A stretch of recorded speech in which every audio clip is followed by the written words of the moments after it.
In this video, I'll show you what's the new 12VHPWR, which they call a 12 volt high power. So you are required to buy this.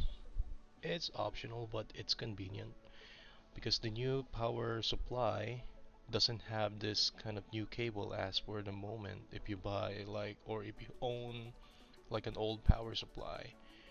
Now, since I have a RTX 4080, I would definitely buy this instead of using the tree cable, or they call it octopus cable. So I've seen a lot of reports or Reddit posts that their graphics card are being burned because of the high power that is drawing on that cable. At the same time, it generates a lot of heat.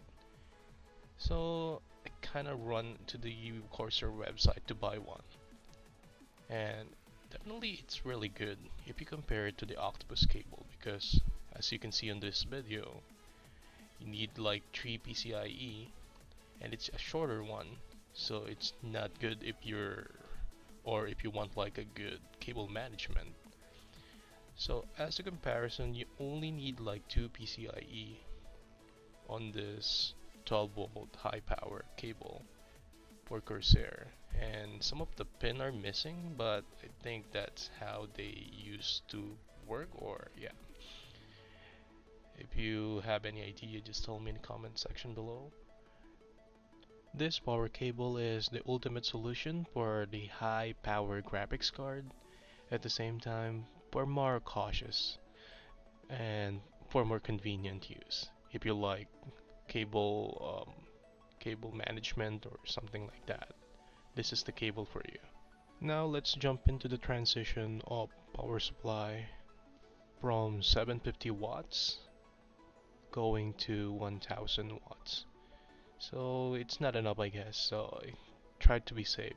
I go to 1000 watts, which is only available on my nearest store is on RM1000X. I think it's compatible with the new cable that comes along with, and also at the same time I'm using like a 12 volt high power cable from CORSAIR, so I'm gonna use this 1000 watts. I've been using CORSAIR for a very long time, and it's so quiet and convenient. So yeah. So this power supply comes with a lot of cables, especially like 3 or 4 PCIe for your graphics card. But for RTX 4080, you cannot do SLI with this power supply. You have to buy like a higher one. I don't know if Nvidia is trying to make like an RTX 4080 sooner or later, but the huge difference on the performance from 4080 to 4090 are a lot. So stay tuned. This graphics card are so expensive as for the moment, but yeah. And that's all for today. Thank you so much, and if you like this video, just hit the thumbs up or subscribe. Thank you.